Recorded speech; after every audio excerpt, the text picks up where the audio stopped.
Hello everybody, welcome to computerhandle.com. In this lecture, we're going to discuss case statements. So in the previous lecture, we discussed if statements, and the condition for the if statements is that we could have only have two possible routes. So let's suppose here was a graph going and here was our decision maker, and we can only have two options, either a yes or a no. And even if we wanted to host multiple options, the way to do that is more like this. You used to have another diamond box and you used to have another yes and another no. And while hosting 4 to 5 times of these isn't an efficient way, we have something else in computer science, and that is case statement. So if you recall what case statement was in flowchart, you have a diamond box, which used to say case of the variable, and used to have multiple path routes for the values it used to have, and then you used to have an otherwise part. Alright, so case is to have the routes depending on the values of the variable declared in the case. Okay, and then we used to have an otherwise part. I'm just writing OT for short. All right, so the 4 keywords, you may guess, the 4 keywords are case of, case of X, let's suppose, case of otherwise. But this time we have another, a keyword. And remember, or you can say recall, that in if statements you had this and if, something which never existed in flowchart. Same case for here, but of course it's a case statement. Instead of and if, it would be and case. All right. And how exactly would we represent this in a pseudocode? Let's find out. Alright, so let's declare x. Alright, let's suppose x is declared, and let's assign any value to x. Let it x be 1.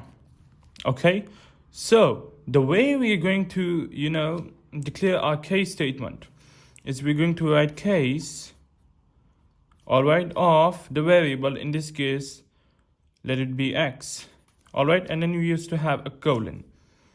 Okay, and then we used to have the multiple cases. For example, let's say case 1. All right, case 1 colon, and here is our code. All right, which means that if the value of x is 1, which in case yes it is, it will run this part of the code.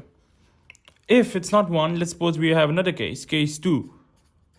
All right, it will run this part of the code instead if x is equal to 2. It's pretty scenario. And yeah, we can also host multiple lines within a single case statement. So that's, of course, never necessary to have only one single line after a case. So case 2 would run this bunch of code.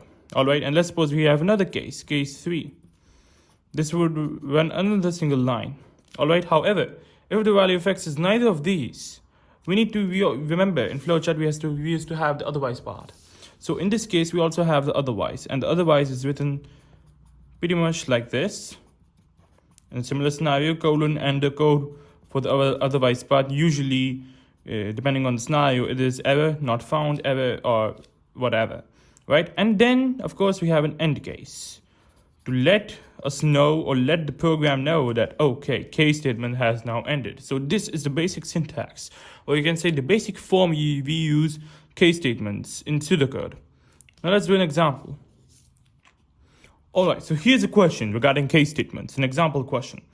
So the question states to input the value of day num, which will be a variable name itself. The values should be range 1 to 7, and print corresponding day strings to it, which essentially means that if the value of day num is 1, it's going to print Monday, the first day of the week. If the value of day num is 3, it's going to print Wednesday, which is in fact today, and so on. Alright, and if it's not 1 to 7, we're going to print otherwise, please retry and enter values 1 to 7, or something more like that. Alright, so let's get on starting our program. So we will have to declare day num first, and of course it will be declared as an integer. So the way we used to declare is write declare. Alright, the value, you can say the name of the identifier of the day num, which we're going to write day num. Please note, I'm not keeping the D capital, all right, because I'm following camel case, naming, identifying. If you don't understand, it's not too important. Camel case just means that in an identifier, the first letter for the first word is always small, but the remaining words in the identifier is always big. Alright, so declare dynam as integer. Alright, integer. There we go. We have this integer. Then we have to print corresponding day strings to it. So case statement this is, but before that we need to input the value of dynam, of course. The user has to input the value as written here. So we're going to write input dynam. Alright, the user is going to input, and then we're going to write case of the variable on which the values or the path will actually vary, and that is dynam, of course. So we're going to write dynam, a colon, and here starts our case. So case 1, which means that if the value of dynam is 1, we have to print Monday, because the first day of the week is Monday. So Monday. All right, I'll just keep it short and simple. So if it's case 2, which means that if the value of dynam is 2, it's going to print the second day of the week, which is Tuesday. All right, and so on. All right, so here's the case, 7 cases for the name of the week of the day, Monday to Sunday. All right, and of course, because we're printing a string, we're going to have double quotations on each side. So if the value is neither 1 to 7 in between, whether it's outside the range, given range 1 to 7, what we're going to do is we're going to then use the otherwise part. All right, so at line number 11, we're going to write otherwise, and a message telling the user that please enter values 1 to 7, something like that. So we're just going to say, please retry, enter values 1 to 7. All right, that's a hyphen, no brackets.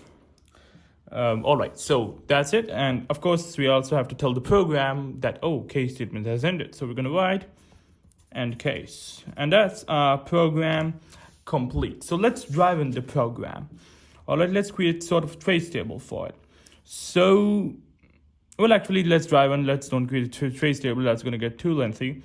So let's suppose that input dynam. So here's the empty cursor, and the user tells me to input. The program tells me to input dynam. All right. Well, it doesn't tell me. I know, because I haven't wrote a user-friendly message. So input dynam. Let's suppose I enter 2 in the first blank. All right. And then it's going to print down Tuesday. All right. If I enter 4, it's going to print down Thursday. If I enter 9, it's going to print the entire otherwise message, which I'm not writing here for the sake of saving time. So that's it for the case statements. And the use is that you can host multiple options using the same one junction. And this really,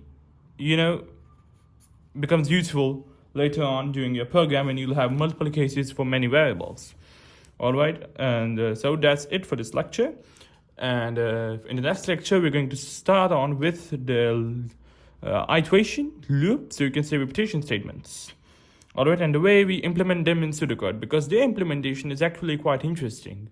So let's head on to loops, and see you in the next lecture. Thank you for viewing case statements at computerhandle.com.